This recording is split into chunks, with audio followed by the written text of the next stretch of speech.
बीते सोमवार यानी 22 दिसंबर को मोहम्मद यूनुस ने अमेरिका से बातचीत की थी। लेकिन ऐसा क्या हुआ रातों रात कि अमेरिका ने यूनुस को अल्टीमेटम दे दिया, झटका दे दिया और कहा कि अवामी लीग से बैन हटाओ। आखिर अब क्या करेंगे यूनुस और क्या बांग्लादेश में शेख हसीना की वापसी का रास्ता बन रहा है? नमस्कार, आप देख रहे हैं न्यूज़ 18 का डिजिटल प्लेटफॉर्म। मैं हूं आपके साथ श्रुति श्रीवास्तव।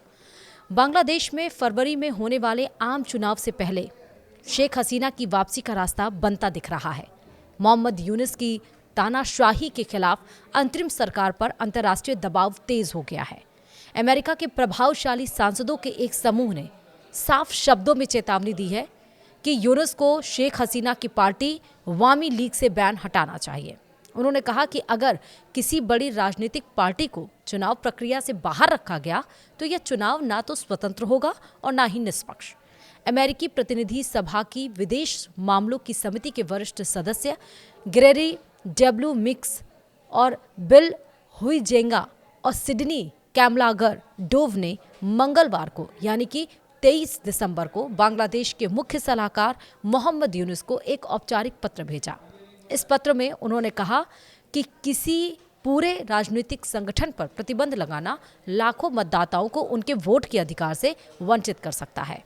अमेरिकी सांसदों ने यह पत्र ऐसे समय में भेजा जब बांग्लादेश की अंतरिम सरकार ने जुलाई विद्रोह के बाद अवामी लीग और उसकी छात्र इकाई बांग्लादेश छात्र लीग पर प्रतिबंध लगा रखा है। सांसदों ने स्पष्ट किया कि वे राष्ट्रीय संकट के दौरान अंतरिम सरकार की भूमिका को समझते हैं, लेकिन किसी पार्टी के सामूहिक रूप से दोषी ठहराना बुनियादी मानवाधिकारों और व्यक्तिगत आपराधिक जिम्मेदारी के सिद्धांत के खिलाफ है। पत्र में यह भी चेतावनी दी गई कि राजनीतिक गतिविधियों पर रोक और इंटरनेशनल क्राइम्स ट्रिब्यूनल यानी आईसीटी को दोबारा उसी पुराने स्वरूप में शुरू करना चुनावी प्रक्रिया की विश्वसनीयता को नुकसान पहुंचना हो सकता है। अमेरिकी सांसदों ने जोर दिया कि चुनाव ऐसा होना चाहिए जिसमें जनता शांतिपूर्ण तरीके से बैलेट के जरिए अपनी इच्छा व्यक्त कर सके और सरकारी संस्थानों की निष्पक्षता पर भरोसा बहाल हो। यह पत्र ऐसे समय आया है जब यूनुस ने अमेरिकी विशेष दूत सर्जियो गोर से फोन पर बातचीत की थी और लगभग आधे घंटे ये बातचीत हुई थी और इस बातचीत में व्यापार, टैरिफ, चुनाव, लोकतांत्रिक संक्रमण और छात्र नेता शरीफ उस्मान हादी की हत्या पर चर्चा हुई थी। यूनुस ने कहा कि देश 12 फरवरी को चुनाव के लिए पूरी तरह तैयार है और अंतरिम सरकार स्वतंत्र, निष्पक्ष और शांतिपूर्ण मतदान सुनिश्चित करेगी। हालांकि यूनुस ने यह भी आरोप लगाया कि अपदस्थ शासन के समर्थक करोड़ों डॉलर खर्च कर चुनावी प्रक्रिया को बाधित करने की कोशिश कर रहे हैं और विदेश से हिंसा भड़काई जा रही है। उन्होंने ये भी कहा कि सरकार हर चुनौती से निपटने के लिए तैयार है और इसी बीच पूर्व प्रधानमंत्री शेख हसीना ने 22 दिसंबर को कड़ा बयान देते हुए कहा कि अवामी लीग के बिना चुनाव नहीं बल्कि राज तिलक होगा। उन्होंने चेतावनी दी कि अगर उनकी पार्टी पर प्रतिबंध बरकरार रहा तो लाखों लोग मतदान से दूर रहेंगे और ऐसी सरकार को नैतिक वैधता नहीं मिलेगी।